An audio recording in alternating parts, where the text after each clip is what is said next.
Bueno, muchachos, ya activé la grabación. Esta es la última semana, es la semana 4. Vamos a comenzar el día de hoy. Vamos a tener dos sesiones y en la última sesión voy a aplicar el examen. Se va a liberar a las 10, me parece que 10:20. Va a estar abierto por toda la tarde para que tengan la oportunidad de responderlo. Son 15 preguntas, realmente son muy sencillas. Es algo que es solo teoría, no tomen en cuenta ejercicios. Nada más vamos a terminar de revisar la parte que quedó pendiente la semana pasada. ¿Se acuerdan cuál era? ¿Cuál era el tema que vimos, que nos quedamos?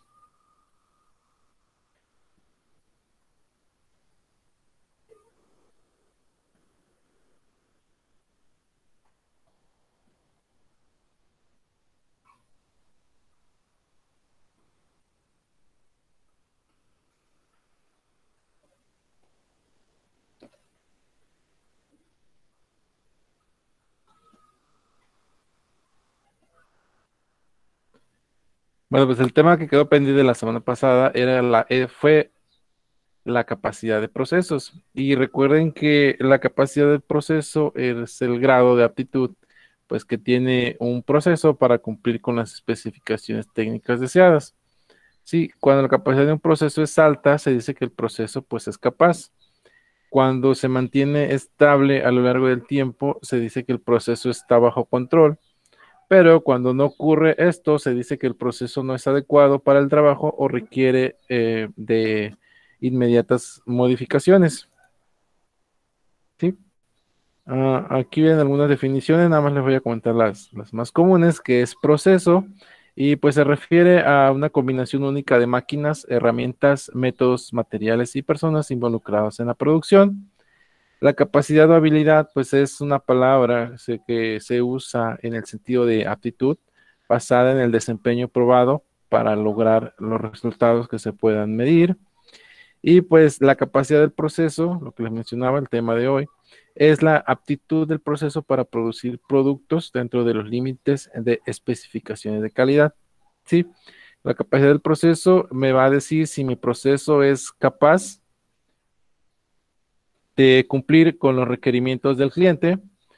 Y cuando un proceso, el resultado de la capacidad es alta, se dice que el proceso pues es capaz, pero cuando el proceso se mantiene estable, se dice que el proceso o nuestro proceso está bajo control.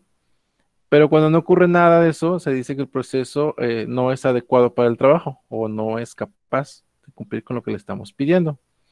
¿Sí? La variabilidad natural, los productos fabricados nunca son idénticos, sino que presentan cierta variabilidad cuando el proceso está bajo control. Solo actúan las causas comunes de variación en las características de calidad. Sí, dentro del proceso, pues va a haber cierta variación de una pieza a otra. Lo que les comentaba la semana pasada, que aparentemente una línea de proceso genera o produce aparentemente todo lo que manufactura es igual, pero si lo vemos a detalle, tiene ciertas diferencias, ¿verdad? Como por ejemplo el tono del color, por ejemplo, algunas pueden salir más rojas, otro un rojo más claro, o algunas dimensiones, no sé, alguna puede decir 1 pulgada de largo y la otra puede decir 0.9998, pero sigue estando dentro de nuestras tolerancias, ¿verdad? A eso se refiere la variabilidad natural, que es algo que siempre va a salir, o sea, siempre va a estar ahí en nuestro proceso. Ahora, el valor nominal, pues las características de calidad tienen un valor ideal óptimo, que es el que desearíamos que tuviéramos, que tuvieran todas las unidades fabricadas, pero que no se obtiene, aunque todo funcione correctamente debido a la existencia de la variabilidad natural. ¿Sí? Por ejemplo, si nos pide un valor nominal, recuerden los dibujos de ingeniería, por ejemplo, un orificio de 1 pulgada, ¿no? Valor nominal. Lo ideal es que todas las piezas que nosotros procesemos tengan un orificio exactamente de 1 pulgada, ¿sí? Pero esto no es posible por la variabilidad natural, ¿sí? ¿Por qué? Porque a lo mejor el material es más blando, el material es más duro, ya se me desgastó la herramienta, ya es herramienta nueva, es un operador nuevo. Todo eso me va a afectar en mi valor nominal y se va a considerar como la variabilidad natural del proceso. ¿Sí?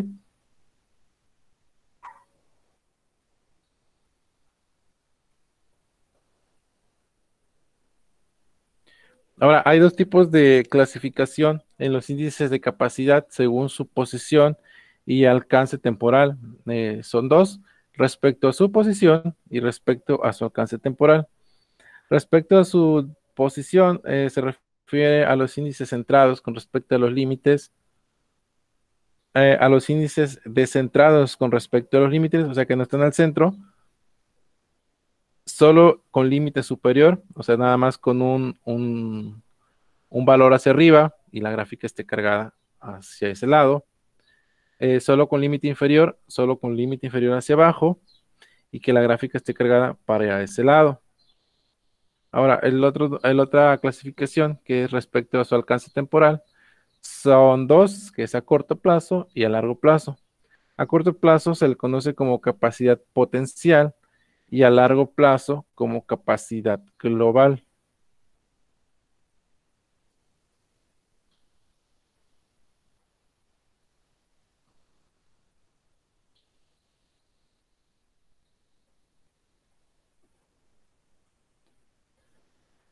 Esta es una gráfica, muchachos, de cómo se interpreta el índice.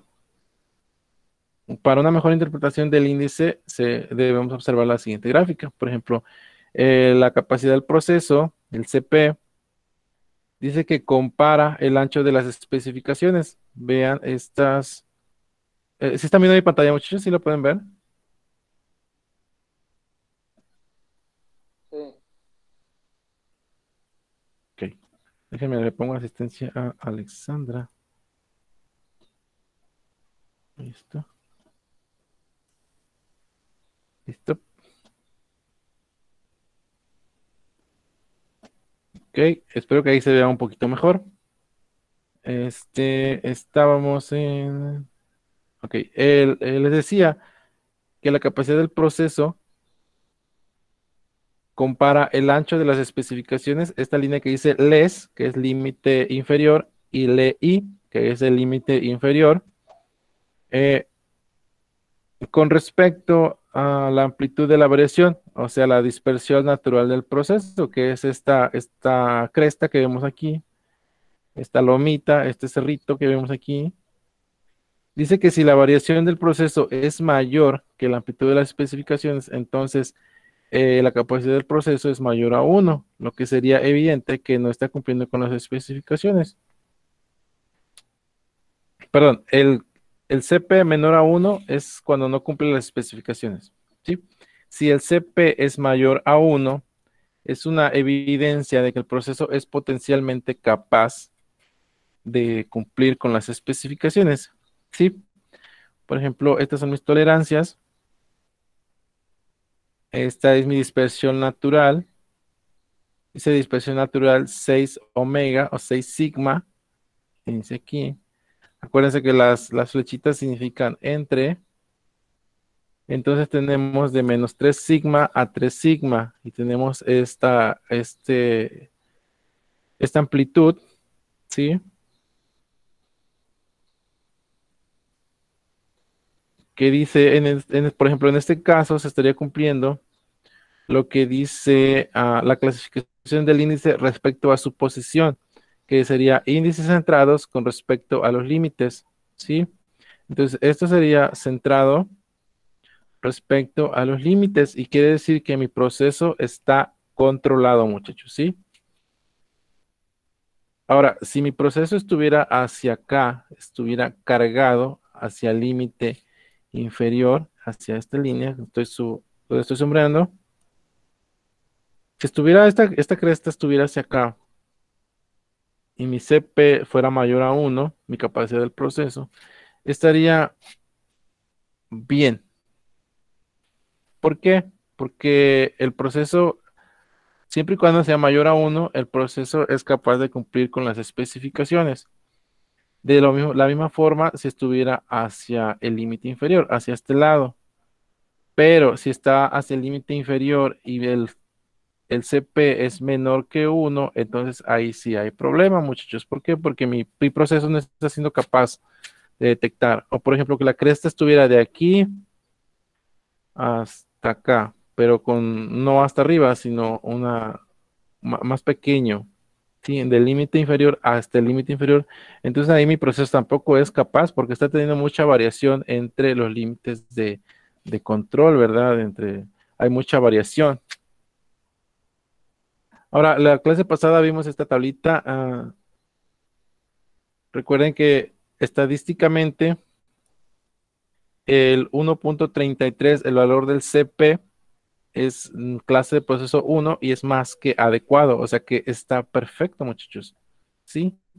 Y si el CP estuviera mayor que 2, es la clase mundial que toda empresa busca y tendría una calidad 6 sigma, ¿sí? Sería la perfección total. ¿Sí? Nosotros en el trabajo, por ejemplo, manejamos un CP de 1.33, ¿sí?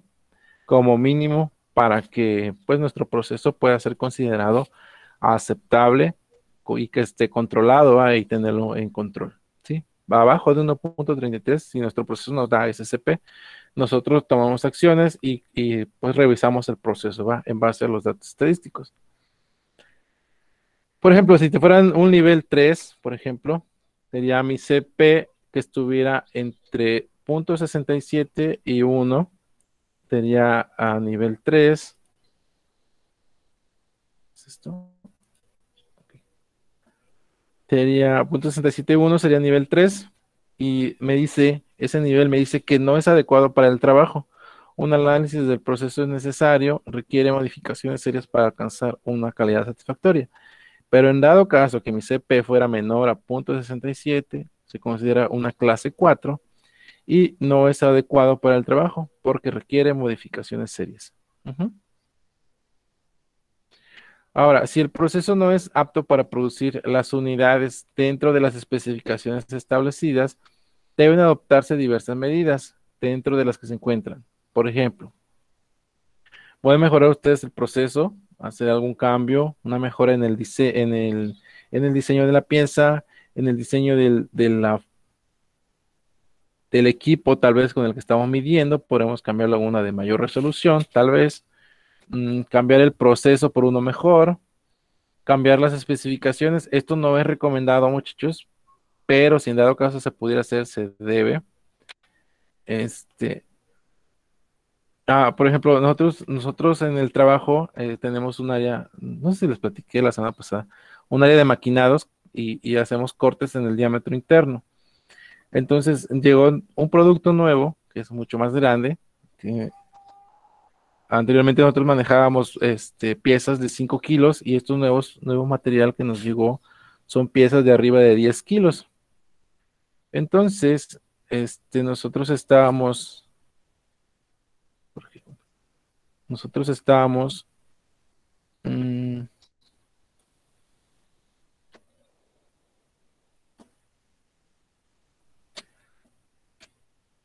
nosotros cuando comenzamos con este nuevo proyecto estábamos maquinando, entonces, pues para nosotros nuestro proceso estaba bien, pero cuando llegó, porque estábamos trabajando dentro de las tolerancias de nuestro dibujo, pero cuando llegó con el cliente, resulta que no entraba la flecha que va ensamblada en el diámetro interno, entonces estaba atorando.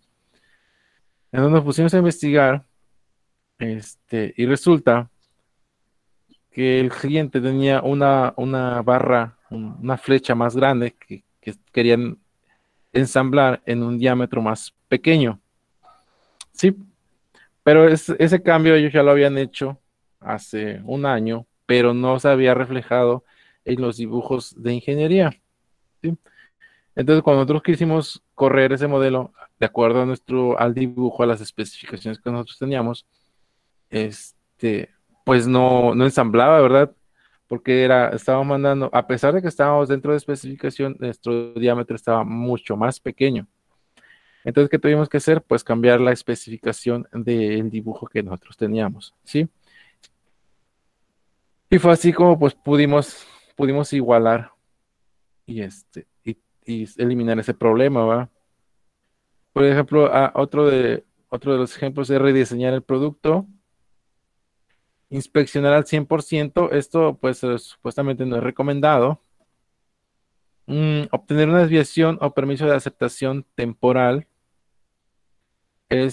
tercerizar la elaboración de la parte en caso de ser posible, o dejar de hacer el producto, que tampoco es recomendado, ¿verdad? Porque ¿qué empresa va a querer dejar de producir? Eh, entonces, aquí, muchachos, obtener una desviación o permiso de aceptación temporal. Esto, muchachos, es un permiso que a veces nosotros como proveedores podemos hacerlo. Por ejemplo, si yo en mi diámetro externo, ¿no? Supongamos que tengo una tolerancia de 1 pulgada a 2 pulgadas, ¿no? Y resulta que mi proceso falló y no me di cuenta y tengo producto con 2,01 pulgada, ¿sí? Nada más es 0,1 excedido de lo que me marca mi dibujo, pero como quiera estoy fuera, ¿sí? Entonces, ¿qué tengo que hacer? Levanto el teléfono o realizo una junta y, y se pide un permiso al cliente. Sí, oye, sabes que tengo material con 2,01 de pulgadas y me está un poquito más grande. Este, ¿Me lo aceptas? Y ya, si el cliente dice sí, pues se genera esta famosa desviación. Sí, y en esta desviación, pues se especifica, ¿verdad? El cliente solicitó tal, eh, eh, co- a- que el cliente solicitó enviar material con dimensiones fuera de especificación y chalala, chalala, y van y firman todos los involucrados, ¿va? Ahora, yo se lo estoy platicando así muy like, pero es algo que se hace con presentaciones, con gráficas, con estadísticas, para demostrarle al cliente que lo que le estoy mandando, pues al final de cuentas no le va a afectar en la funcionalidad del producto final. Sí,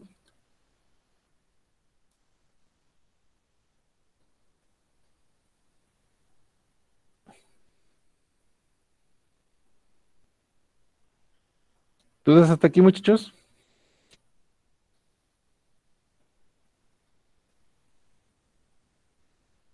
No.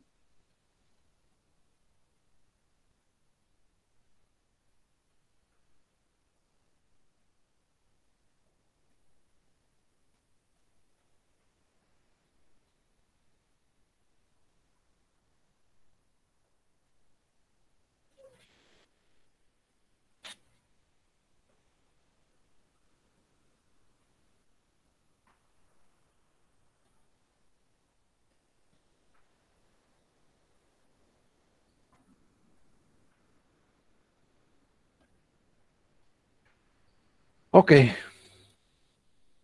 hasta aquí vamos a dejar el tema de la capacidad del proceso.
Y bueno, vamos a comenzar con los últimos temas de esta semana, que es, primero vamos a comenzar con un pequeño resumen, muchachos,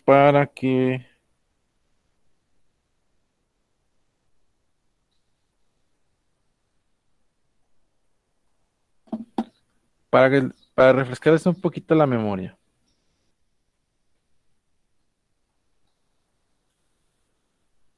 A ver,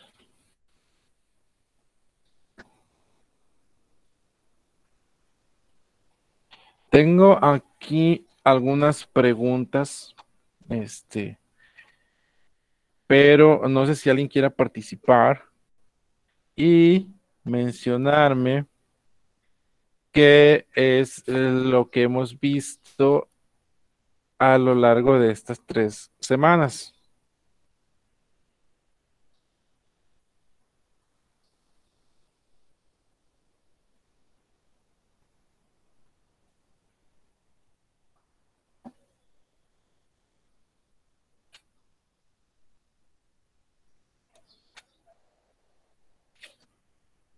Muchachos.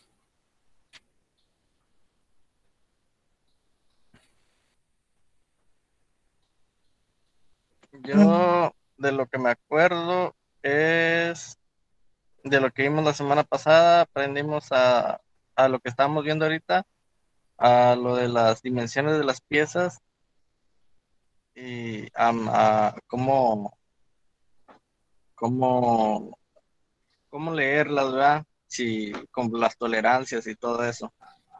Ok. Lo- Y la semana pasada vimos, creo que estuvimos leyendo las gráficas, todas esas gráficas de control, cómo ver si están dentro de control, fuera de control y eso. De la primera semana, ahí sí no me acuerdo. Las primeras semanas vimos acerca de los tipos de auditorías. Recuerden Ah, que sí. hay dos tipos de auditorías, la interna y la externa, ¿sí? La externa, pues son las que hacen las casas acreditadoras y las internas, pues es un grupo de auditores que están dentro de la organización y pues son los que realizan esta actividad. ¿Sí? ¿Alguien más? Gracias, Rodrigo. De nada.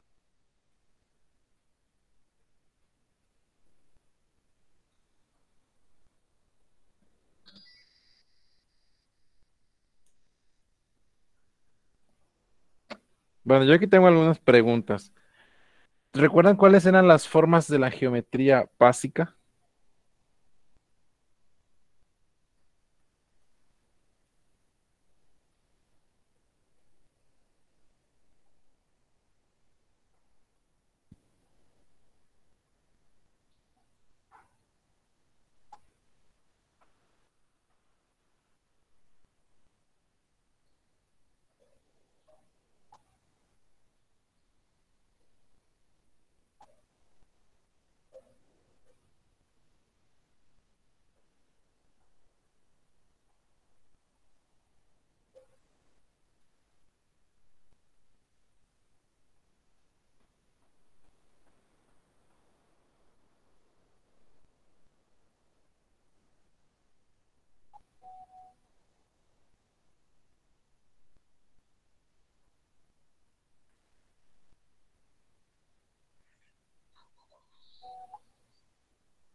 Muchachos, ¿recuerdan cuáles eran las formas de la geometría básica?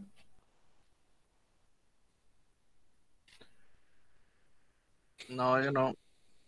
¿Recuerdan cuáles son las primeras formas que vemos cuando comenzamos con los en trigonometría Sí. en la secundaria, cuando nos comienza a enseñar cómo se miden los ángulos? Las formas de la trigonometría, de la geometría básica, muchachos, son los prismas, los cilindros, los conos y las esferas. Esa es la geometría básica para lo que viene siendo los dibujos de ingeniería.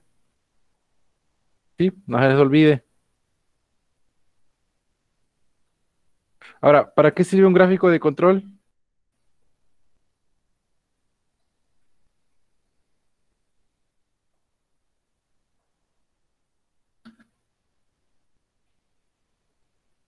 Un gráfico de control pues sirve para ver cómo el proceso, si va normal, si tiene alguna variación Ajá. o, o si está, ¿cómo se dice? Fuera de control. Control. Ajá. Ok, muy bien. Aquí la respuesta que yo coloqué nos va a servir para examinar si un proceso se encuentra en una condición estable o para asegurar que se mantenga en esa condición. O sea, si está controlado o no está controlado, como dice, menciona como mencionas, Rodrigo. Ahora, ay, ¿qué es eso? Ahora, dos tipos de interpretación de gráficos de control. ¿Se acuerdan cómo era la interpretación de las gráficas? ¿Qué pasaba si un punto estaba fuera? ¿Qué pasaba si 7 puntos estaban consecutivos hacia arriba? Si formaban crestas, si formaban valles. ¿Recuerdan? Y se me hace que alguien va a reprobar.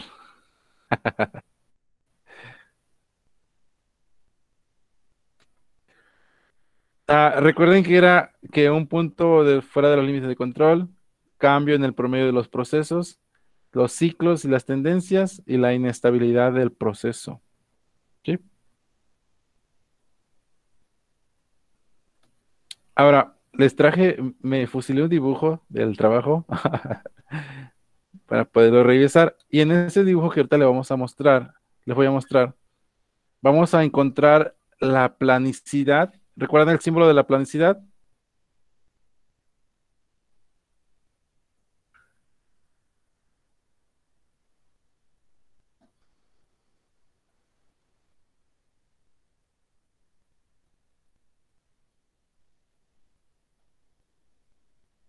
No sé si pueden ver mi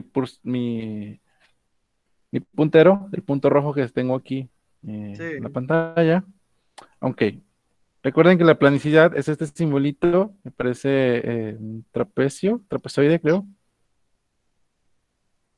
Sí, este es el símbolo de la planicidad. Ahora, la angularidad, ¿recuerdan cuál es el símbolo?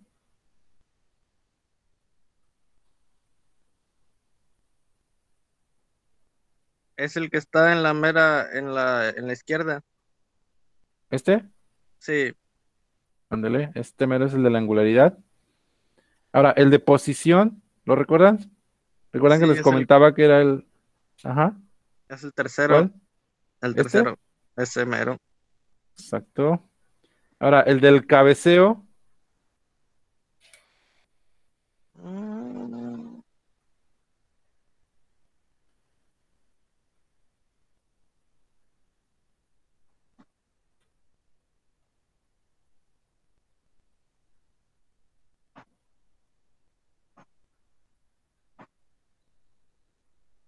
es esta flechita, no.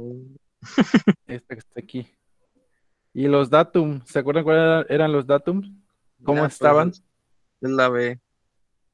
Ajá, es una letra que está en un cuadrito. ¿Sí? Bien. Ahora, este es un dibujo, espero que no me corran por andarlo poniendo, que lo voy a subir a YouTube. Este es un dibujo pues, de ingeniería, tal cual lo usamos en el trabajo. ¿Sí? ¿Se fijan? El dibujo es un poquito más detallado que el que los que estábamos viendo en las clases pasadas. Por ejemplo, trae 5 notas, trae cuadros con especificaciones y trae sus cuadros de tolerancia. Por ejemplo, muchachos, esta parte no se lo mencioné la semana pasada, pero esta parte, cuando ustedes la vean en un dibujo, significa la orientación de la pieza. Por ejemplo, dice que aquí la pieza la vamos a ver puede ser de dos formas, de arriba o de abajo. En este caso está de la parte de abajo. Dice que vamos a empezar a verla por la parte de abajo y luego está girada hacia un costado. ¿Sí? Por ejemplo, esta pieza esta es la parte de abajo. luego está de un lado, y luego esta es la vista de la parte de arriba. ¿Sí? Eso es lo que significa esto. No sé si me expliqué. Sí. Ok. Bueno, en esta parte, este es un dibujo de una parte ya terminada, como debe de quedar. Y aquí me indica, por ejemplo, qué tipo de anillo lleva, qué tipo de acero lleva aquí, las características. Ahora, dijimos que íbamos a encontrar primero la planicidad. ¿Dónde me hablan en este dibujo acerca de la planicidad? No sé si pueden alcanzarlo a ver en sus pantallas.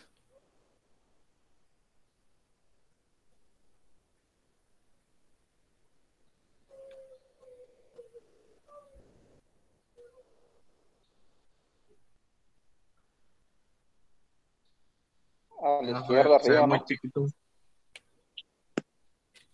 A la izquierda, Sí. Ahí ¿por dónde abajo. me lo? Ahí. Aquí, ok. Sí.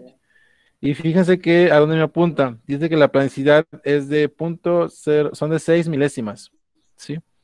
Y me apunta al centro y me dice que está en esta parte, ¿sí? Dice que hay 180 grados. Entonces la planicidad en estos 180 grados debe de ser de 6 milésimas, ¿sí?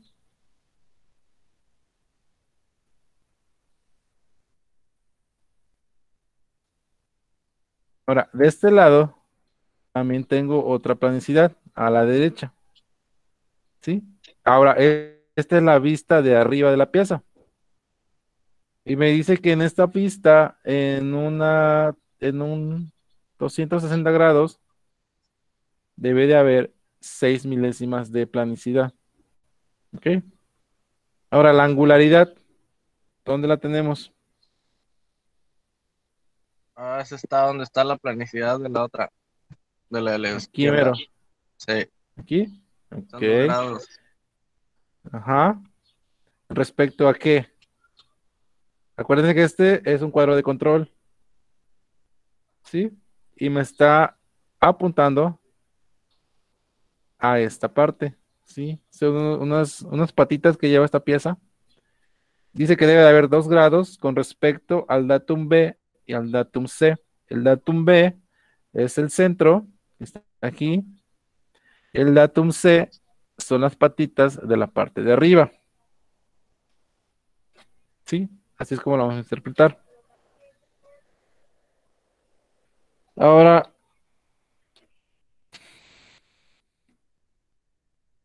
¿dónde está el cabeceo?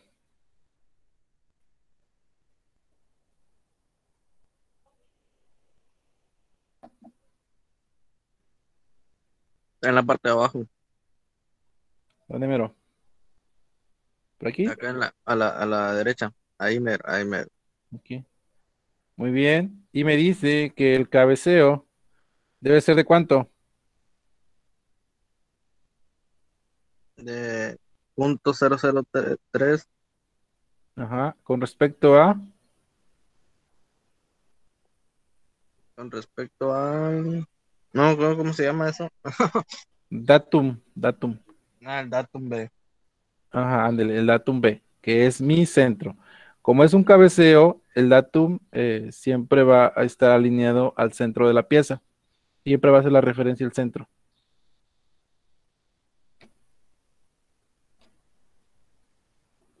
Ahora, ¿dónde está la posición?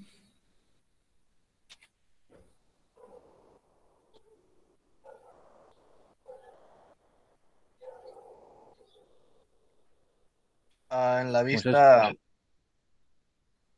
ahí mero. aquí. Sí. Ok. ¿Nada más hay uno o son dos? Ah, sí, son dos. Los tienes en orillas. Ok. Dice que este anillo, este end-ring, debe tener una posición de .015 con respecto al datum B. igual al centro. ¿Sí? Ahí tenemos el datum. Ay,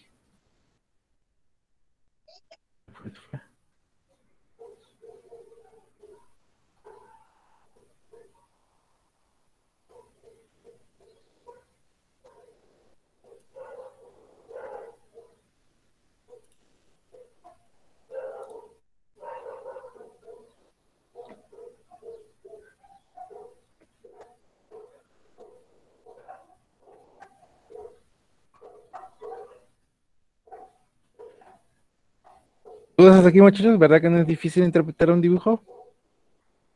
No. No. Ok, conociendo los símbolos, ¿verdad?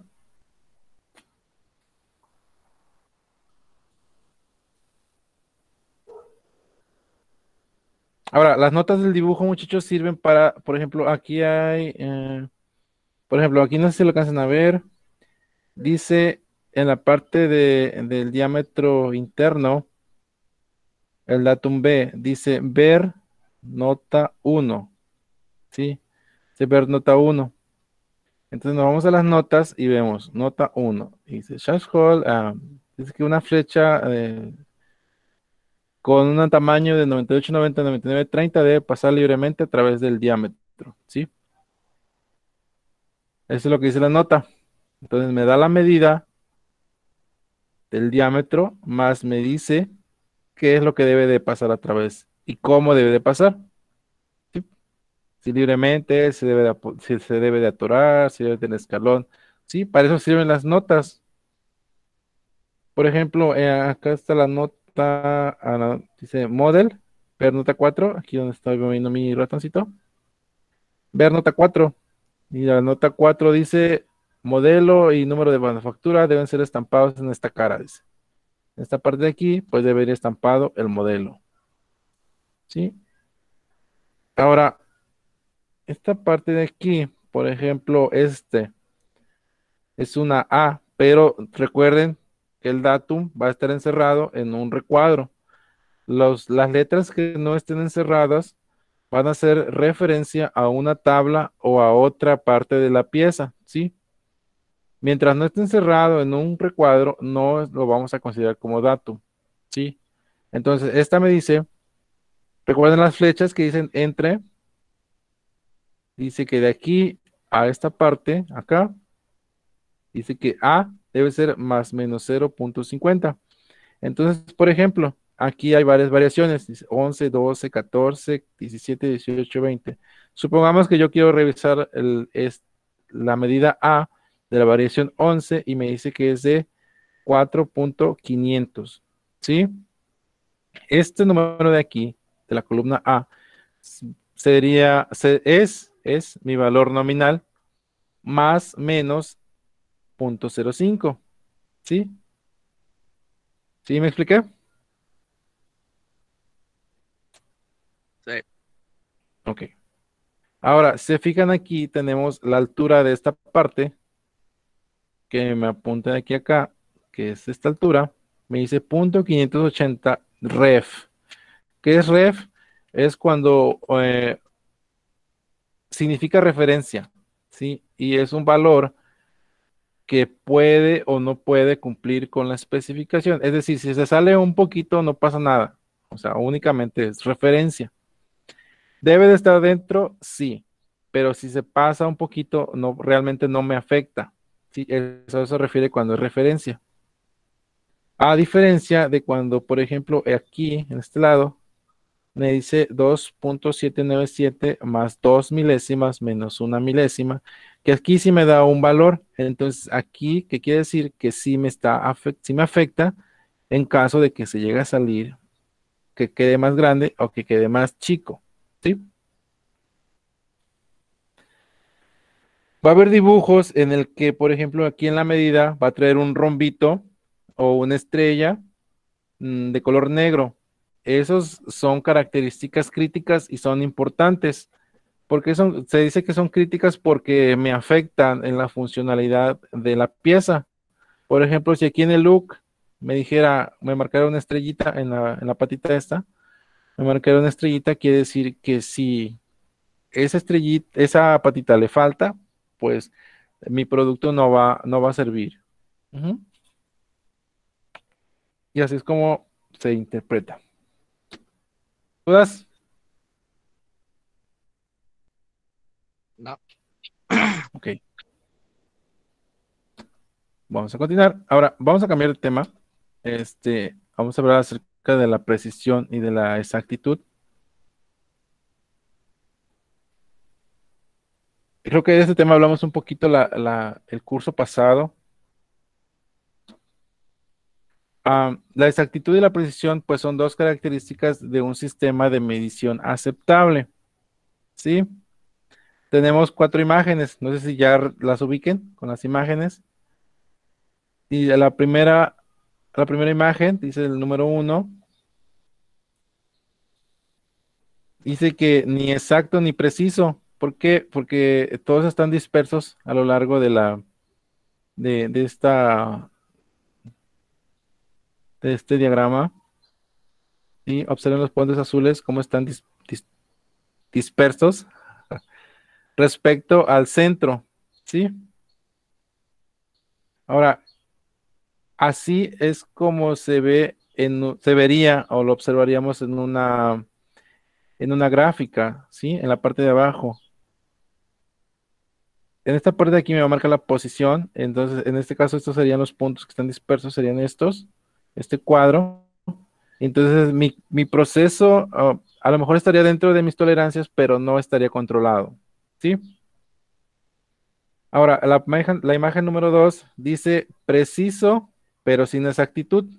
Sí, miren, están casi cerca, pero no son exactos. Entonces, en una gráfica, en lugar de un cuadrado se formaría esta curva, esta cresta. ¿Sí? Estaría bien, pero podríamos mejorarlo. ¿Sí? Ahora, en la imagen número 3 tenemos está exacto, pero no sin precisión. ¿Sí? A diferencia de la uno que decía ni exactitud ni preciso, la 3 es exacto, pero no es preciso. ¿Sí? Y miren cómo se ve la gráfica. ¿Sí? ¿Sí ven la diferencia? Ahora, la imagen número 4 está preciso y está exacto. Observen cómo están todos los puntos cerca del centro y mi gráfica cómo se comporta. Ujú. Entonces voy a irme un poquito a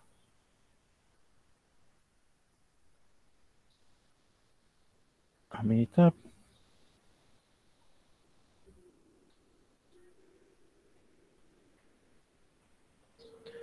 La exactitud se refiere la exactitud y la precisión, pues son dos características de un sistema de medición aceptable, ¿sí? La exactitud se refiere a qué tan cerca están del valor real las mediciones de un sistema de medición. Para evaluar la exactitud, aquí me habla acerca de un software. Ahora, la precisión se refiere a qué tan cerca están las mediciones entre ellas, ¿sí? Para evaluar la precisión, para evaluar la precisión debemos de o podemos utilizar un estudio R&R del sistema de emisión cruzado, anidado o expandido, ¿sí? Estos ya son pruebas que se le hacen a los gauges a los equipos de emisión para determinar su exactitud y su precisión, ¿sí? Por el tiempo, pues ya no nos va a alcanzar a revisar o a ver qué son los estudios GRR. Un sistema de medición puede tener cualquier combinación de exactitud y precisión. Por ejemplo, muchachos, un sistema de medición que mide las tabletas de un medicamento es preciso, pero no exacto si mide las mismas tabletas de 200 gramos como 205,54 miligramos, 205,43 miligramos y 205,03 miligramos. Las mediciones del sistema de medición están cerca unas de otras y por lo tanto son precisas, pero no están cerca del valor real, que son los 200 miligramos, y por lo tanto, pues no son exactas. ¿Sí se entiende la diferencia entre precisión y exactitud? Sí. ¿Sí? Ok.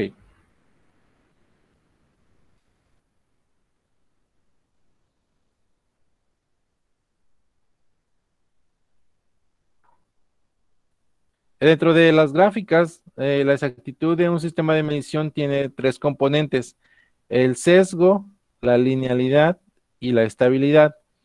La presión de un sistema de medición tiene dos componentes, que es la repetibilidad y la reproducibilidad. Estos componentes se pueden analizar de forma exhaustiva con diferentes estudios del sistema de medición. Para la repetibilidad y la reproducibilidad, muchachos, es el famoso estudio GRR, ¿sí?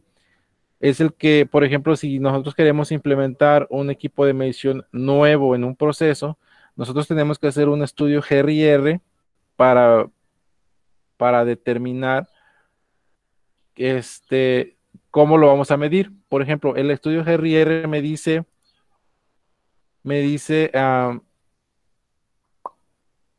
quién está midiendo mal. Si la persona que está usando el equipo o ese es mi proceso, ¿sí? Para eso no va a ser un estudio GRR.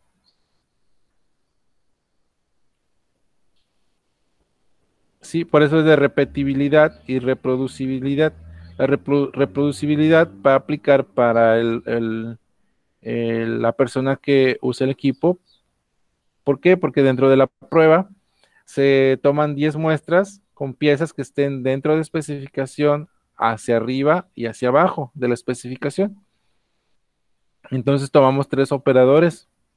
De esos tres operadores, tomamos a uno, el que sepa utilizar el equipo, en este caso sería el instructor, más dos operadores por ejemplo, el que está siempre en esa posición y uno nuevo, uno que no conozca la operación, ¿sí? La finalidad de esto es que esos dos operadores, el que siempre está y el nuevo, se comparen contra la persona que sabe utilizar el equipo, ¿sí? Entonces ahí nosotros nos vamos a dar cuenta si qué variación hay entre una persona y otra, ¿sí? Eso es lo que nos va a decir el equipo, el estudio GRR, perdón. Ahora, la reproducibilidad es cómo el equipo es capaz de medir las mismas piezas y detectar las mismas fallas, aunque sean diferentes personas, ¿sí? Por ejemplo, si yo pongo una pieza mal, ¿sí?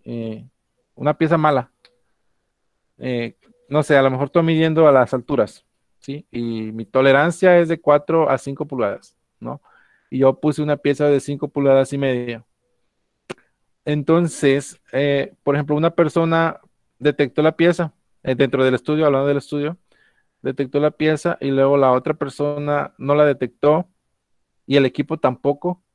Y luego la otra persona sí la detectó, pero el equipo tampoco la detectó. Entonces ahí hay una variación en el equipo de medición, ¿sí? Y para eso es lo que nos va a decir el GRR. Ujú. ¿Quién está midiendo mal? O si todos están bien, pues también nos los va a decir. Ujú. Mm,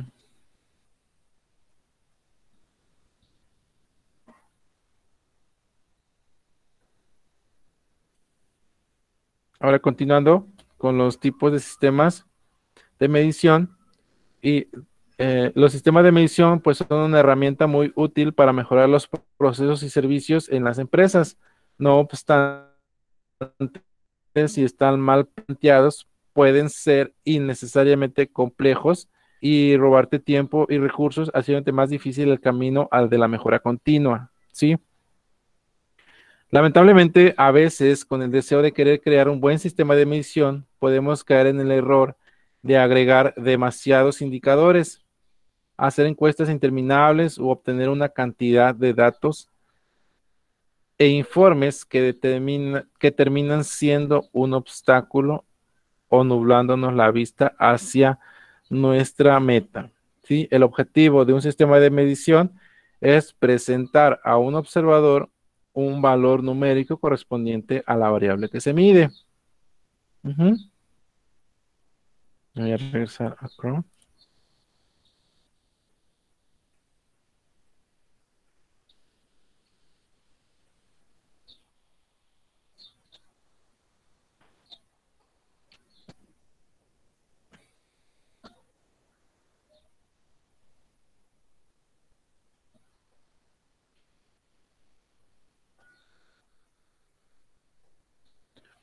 Por ejemplo, nos hace la pregunta, ¿qué es un sistema de medición? Un sistema de medición, pues, es cualquiera de los siguientes instrumentos: una regla, un calibrador, un medidor de profundidad, un medidor de ajuste de presión, un medidor pasa o no pasa. Cualquier equipo de medición que nosotros usemos en nuestro proceso es nuestro sistema de medición, ¿sí? Mm, ¿Qué es un medidor pasa no pasa? Pues un medidor pasa no pasa, pues es un sistema de medición de atributos que distingue rápidamente entre las partes buenas y malas. Sin embargo, un medidor pasa no pasa no puede medir qué tan buenas o malas están las partes. Si necesitas este tipo de datos, pues vamos a tener que utilizar un sistema de medición que proporcione mediciones numéricas como un calibrador. ¿Sí?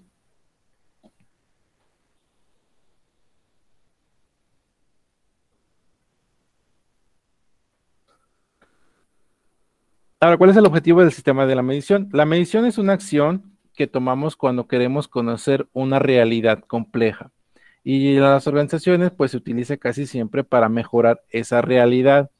Para optimizar nuestros procesos, productos y servicios, es muy importante evaluar constantemente el resultado de nuestras acciones, que esto incluye hacerse las siguientes preguntas. ¿El producto o servicio que ofrecemos satisface a nuestros clientes? ¿En qué aspectos sí y en cuáles no? ¿Qué efecto producen las acciones de mejora que implementamos? Responder a estas preguntas nos dará una idea clara de la situación en la que estamos, de nuestra evolución, de las oportunidades de mejora y también de la eficacia que han tenido nuestras acciones.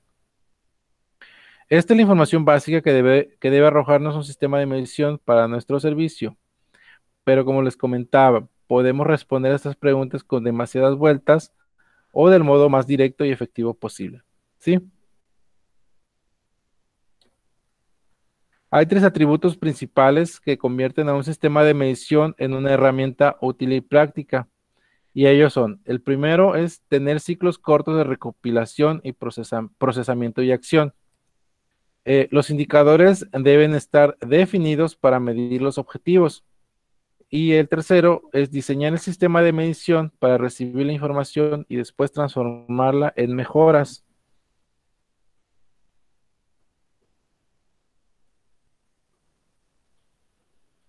Creí que me había desconectado.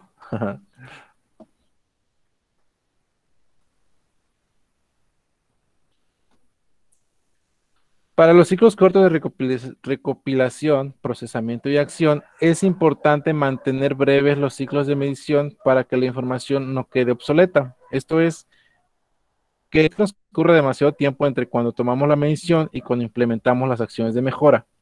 Por ejemplo, evaluamos la satisfacción de los clientes y notamos que hay una caída considerable en nuestro indicador de calidad desde hace una semana. Averiguamos la causa y encontramos que coincide con un horario, con un cambio en los horarios de atención telefónica que no fueron informados adecuadamente a los clientes. Hacemos una campaña de comunicación urgente y logramos revertir la tendencia. ¿Sí? Este escenario es posible porque hemos detectado en solo una semana el problema y hemos tomado acción inmediata. Y si solo hiciéramos mediciones de satisfacción anuales, y si las mediciones de la semana pasada demoraron 2 meses en procesarse y otras 6 semanas en convertirse en acciones de mejora, ¿sí? Se dan cuenta de la importancia de los ciclos de medición y el tiempo de respuesta en poder, para asimilar esta información recopilada, ¿sí? Por ejemplo, en el caso del ejemplo, afortunadamente, pues se detectó a tiempo, ¿va? Pero ¿qué hubiera pasado si solo hicieran mediciones de satisfacción anuales? Pues el negocio hubiera perdido muchos clientes, ¿va? Mucha venta, mucha utilidad. Ahora, los indicadores deben estar definidos para medir los objetivos. Si nuestros datos responden justo a lo que necesitamos saber, cuanto menos información tengamos, más enfocadas y eficientes serán nuestras acciones. La abundancia innecesaria de información nos distrae y confunde, quitándonos el foco de nuestros objetivos. ¿Para qué medimos la satisfacción del cliente? Si la respuesta es para encontrar oportunidades de mejora, ¿de qué nos sirve conocer el teléfono, fecha de nacimiento y estado civil del cliente? No bastaría, en cambio, saber cuál es su nivel de satisfacción y qué aspectos considera que debemos mejorar, ¿no es cierto? Es diferente si nuestro objetivo es realizar una campaña de recuperación de clientes insatisfechos. En ese caso, tener sus datos de contacto o su día de cumpleaños nos permitirá hacer llegar una nota personalizada o una promoción especial para él. Pero la realidad demuestra que las encuestas son diseñadas con muchas preguntas por las dudas, ¿no? Y eso tiene efectos negativos para el procesamiento, para la acción y también afectan la tasa de respuesta de los clientes. Es preferible entonces información enfocada en los objetivos actuales y dinamismo de los sistemas para ajustarse a los constantes cambios de la organización. ¿Sí? ¿Qué quiere decir esto, muchachos? Que todos los indicadores mm, que tener, por ejemplo, aquí está hablando de encuestas, ¿no? Tener muchas preguntas en una encuesta, lejos de ayudarnos, nos hace dudar un poquito más de lo que realmente queremos investigar nos aleja más de nuestro objetivo inicial, ¿verdad? Sí, es por eso que debemos tener bien definidos qué es lo que queremos medir, ¿sí? Pero eso basándonos en nuestros objetivos, ¿sale? Ahora debemos de diseñar el sistema de medición para recibir la información y después transformarla en mejoras. Por ejemplo, si hay un atributo de gran importancia y a la vez frecuente ausencia en los sistemas de medición, es este. Se mide, se obtiene información muy útil, pero nadie transforma en acciones de mejora, lo cual convierte la medición en una inversión de nulo retorno, es decir, en un despilfarro, ¿sí? Y eso me ha tocado, muchachos, ¿eh? Lamentablemente, suele haber un divorcio o un distanciamiento entre quienes buscan medir y quienes deben poner manos a la obra para implementar mejoras. Simplemente van asincrónicos, o sea que no están coordinados en sus acciones como si el objetivo final pudiera lograrse sin la otra parte, ¿sí? ¿Acaso un sistema de medición sirve para algo si no produce mejoras? ¿O un equipo preparado para mejorar puede acertar en sus acciones sin contar con información oportuna sobre las prioridades a las cuales abarcase? La medición en pos de la mejora debe ser un proyecto integral que involucre a quienes obtienen y proveen información con quienes toman las acciones adecuadas para elevar esa satisfacción del cliente. ¿Sí? Entonces, muchachos, ¿cuántas veces nos ha pasado que realizamos muchas mediciones o realizamos una actividad, le invertimos mucho tiempo, pasamos la información, pero no hay un seguimiento o no hay una respuesta a tiempo, ¿va? O simplemente no hay una respuesta, ¿sí?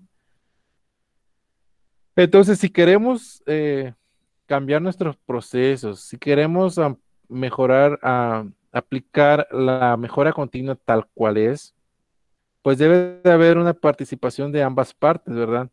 Este,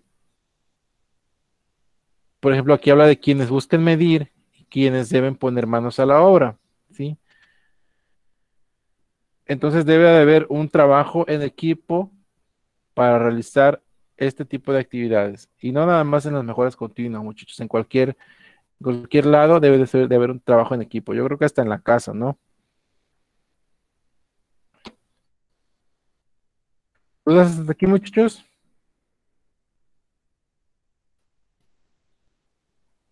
No, ¿Seguros? Así es. El examen ya se liberó hace 21 minutos y ya viene el agua. Entonces, muchachos, ya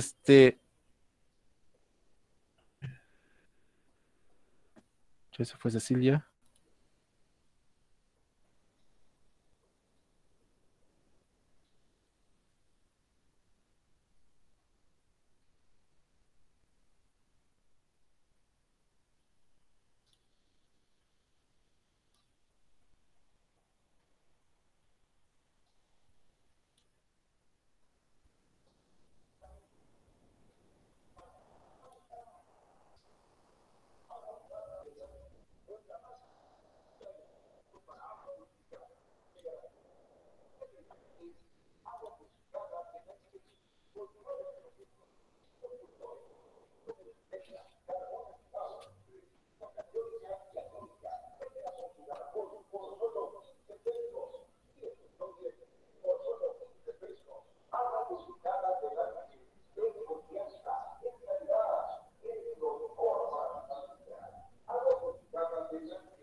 Ok,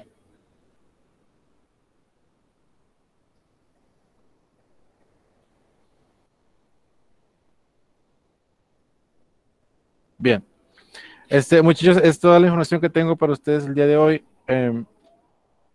Yo los voy a dejar para que puedan contestar el examen que ya está liberado.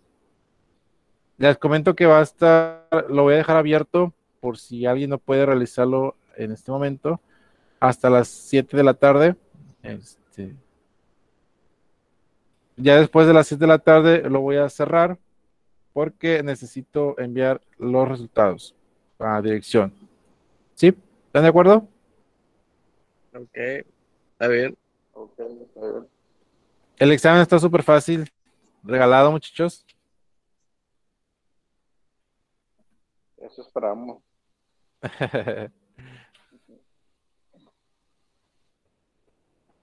Y bueno, pues si no tienen más dudas,